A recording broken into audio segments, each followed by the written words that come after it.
Shalom, shalom, shalom, soyez bénis, peuple de Dieu. Ce matin, nous voulons encore échanger sur la parole de Dieu et nous voulons avoir une pensée, les portes du paradis. La pensée de ce matin, c'est les portes du paradis.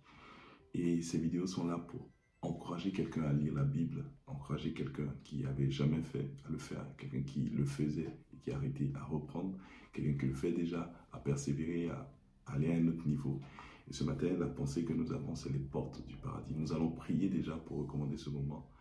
Seigneur Tout-Puissant, nous voulons te glorifier, te magnifier, t'exalter, te célébrer, te rendre toute la gloire qui te revienne, car tu es un Dieu merveilleux. Tu as pris soin de nous, tu as veillé sur nos âmes, tu as gardé nos familles, nos amis, nos parents, nos désirs, nos envies. Tu as tout pris en charge et aujourd'hui, nous voulons simplement te dire merci.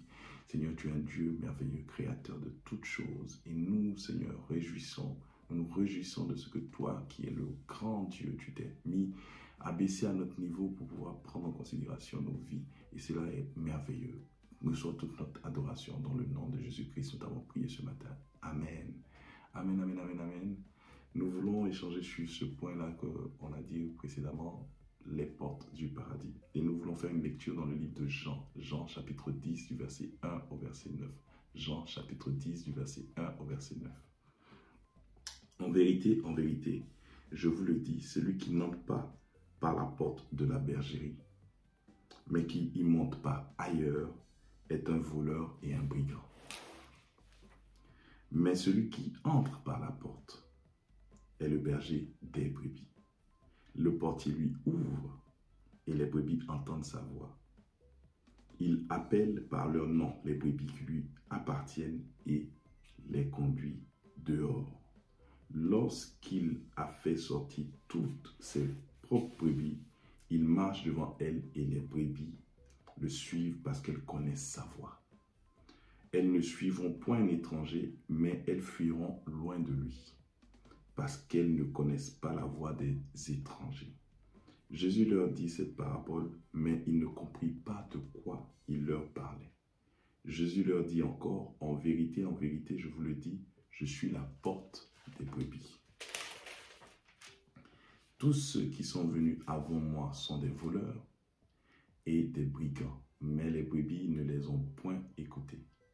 Je suis la porte. Si quelqu'un entre par moi, il sera sauvé, il entrera et il sortira et il trouvera des pâturages. Je refais la lecture. Jean chapitre 10 du verset 1 au verset 9.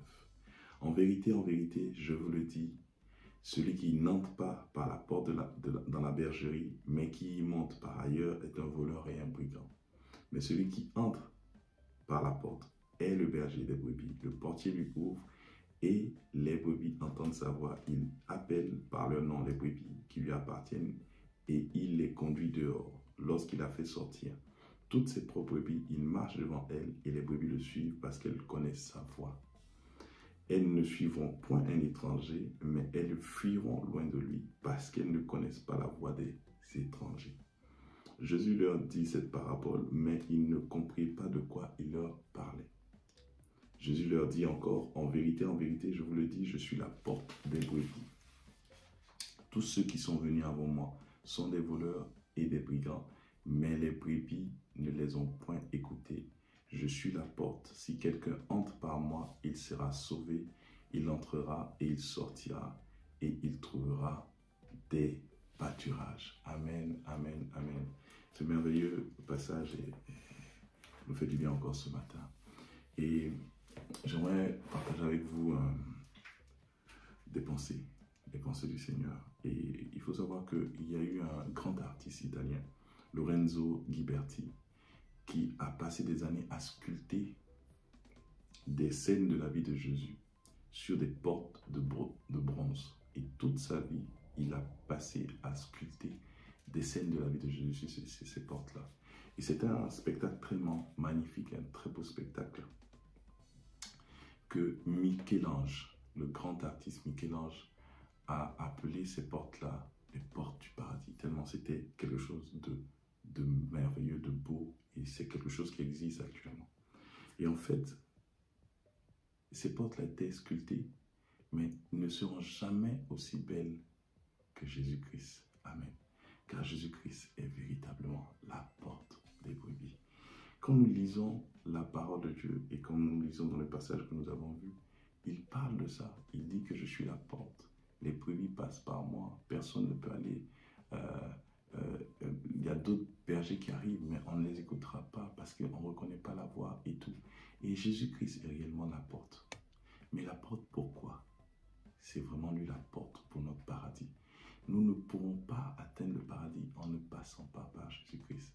Nous ne pourrons pas atteindre le paradis en ne reconnaissant pas la voix de Jésus-Christ.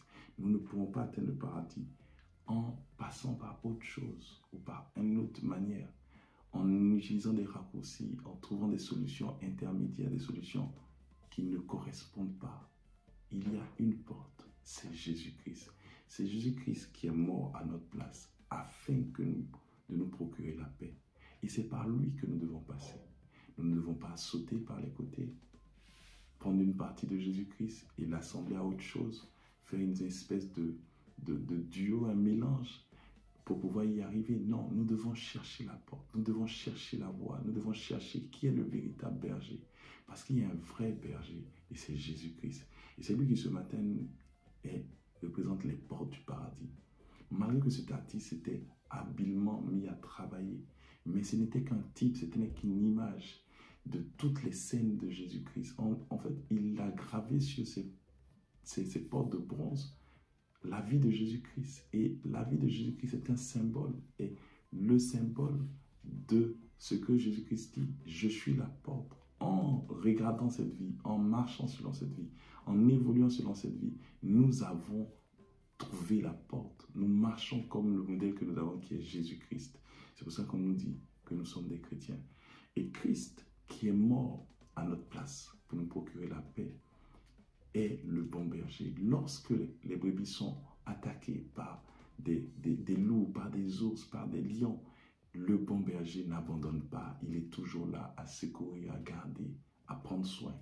C'est lui la véritable porte. Et nous pouvons voir qu'il dit « Je suis le chemin, la vérité et la vie.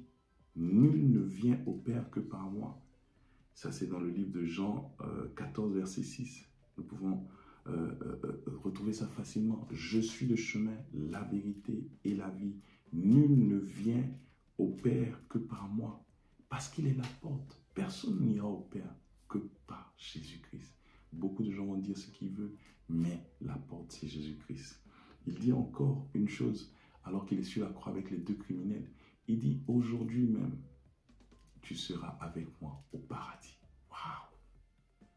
Aujourd'hui même, tu seras avec moi au paradis. C'est dans Luc 23, verset 43. Aujourd'hui même, tu seras avec moi au paradis.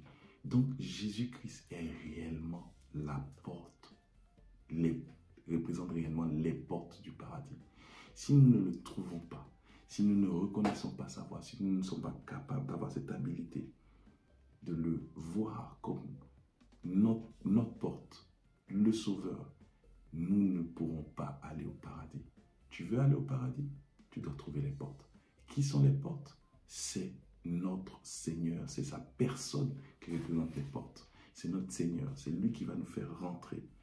Il dit dans Luc 23, verset 43, « Tu seras avec moi dans le paradis. » Tu veux être dans le paradis, tu dois t'approcher de Jésus-Christ, car c'est lui qui représente les portes du paradis. Ce matin, nous voulons encore le remercier. Toutes ces vidéos que nous faisons ont un but de t'encourager, toi ou un ami à toi, à lire la Bible. Parce que la Bible est notre essence, la Bible est notre lumière, la Bible va nous permettre de pouvoir avancer. C'est un langage que le Seigneur utilise pour nous parler au quotidien. Et nous sommes dans une lecture quotidienne et aujourd'hui nous sommes à la lecture de Genèse chapitre 31 et Genèse chapitre 32. Nous sommes aussi dans la lecture de Matthieu chapitre 9 du verset 18 au verset 38. Donc la lecture quotidienne, Genèse 31, Genèse 32, Matthieu 9, verset 18 à 38. Nous voulons prier maintenant pour dire merci au Seigneur. Éternel mon Dieu, mon roi, voici Seigneur ce moment que nous venons de passer. Permets que Seigneur ce ne soit ni l'intelligence, ni la force, ni les capacités humaines qui se déploient au travers de ce film, mais que ce soit toi simplement qui nous parle. Car tu es venu et tu as donné ta vie à la croix de Golgotha pour prendre notre place afin de nous procurer la paix Et ce brigand sur la croix qui avait mené cette vie en dehors des lignes, en dehors des caractéristiques que tu recherchais, tu lui as dit, lorsqu'il est rentré lorsqu'il a reconnu ta voix, toi le bon berger, tu lui as dit, aujourd'hui, tu seras avec moi dans le paradis. Nous voulons aussi être avec toi dans le paradis. Alors entends cette prière qui concerne toutes ces personnes-là qui sont là aujourd'hui et exauce-nous au nom de Jésus-Christ. Amen.